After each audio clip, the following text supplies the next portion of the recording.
దక్షిణాది ప్రాంతాలన్నీ తురుష్కులు పాలిస్తున్నారు. వీటిని తిరిగి మనం మన హస్తగతం చేసుకోవాలి. అంతేకాదు స్వతంత్ర భారతాన్ని పునఃస్థాపించాలి. ఈ లక్ష్యం దిశగా మీరంతా పయనించాలి.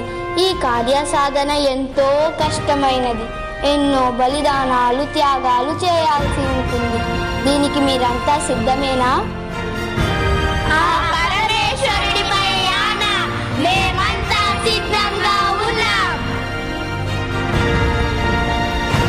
ఈ మహత్కార్యం సాధించాలంటే మీలో దృఢమైన ధర్మనిష్ట కావాలి.